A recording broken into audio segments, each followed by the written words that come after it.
Good evening everyone! So for tonight mini-vlog, eto nga po at nandito kami sa isang karinderya dito po malapit sa Loma de Gato, papunta po to ng Marilao. So as you can see guys, maraming tao rito kaganina at first time ko lang makarating dito. At sabi dito ay pinipilahan talaga to dahil napakasarap ng kanila mga nilagang baka, nilagang kalabaw, mami. At eto nga po at maraming tao rito kaganina.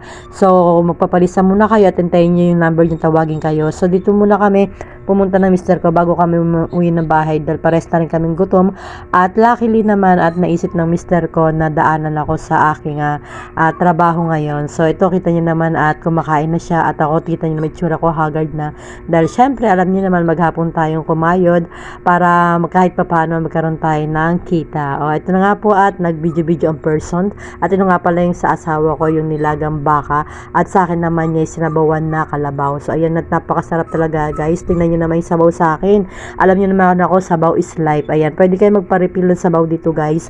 At sa 85 pesos at 95 pesos na solo order, meron na kayong isang rice na kaparis. Pero kung orderin nyo, worth 150 sa nilagang kalabaw. Tapos sa may baka naman, I think 130 ang order. Only rice na kayo nyong guys. So ito na nga po guys. At nakita nyo naman. At naubos ko yung sabaw at nagpa-refill naman ako doon. Dahil talagang gutom na gutom ako guys dito sa mga oras ito. Pero tatlo naman yung break namin sa buong maghapon. Tatlong 30 minutes. Pero syempre, alam nyo man, kapag nagtatrabaho tayo, syempre, kumikilos tayo. Kaya madali nating ma-burn or matunaw yung kinain natin kahit gaano pa karami yung kinain natin na maghapon na to.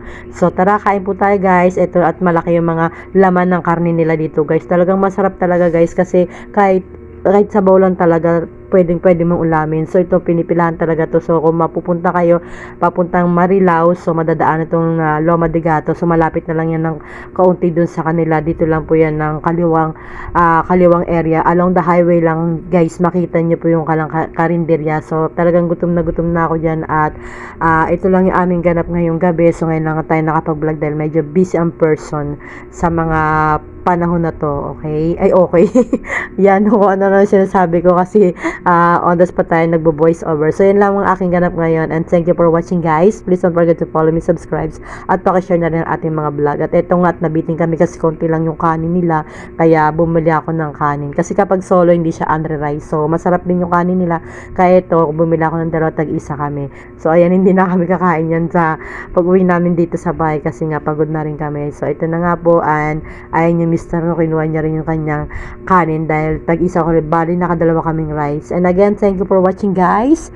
And happy watching. Let's eat. And then uwi na kami. Siyempre, nagpicture-picture muna kami. Ayan. Thank you for watching.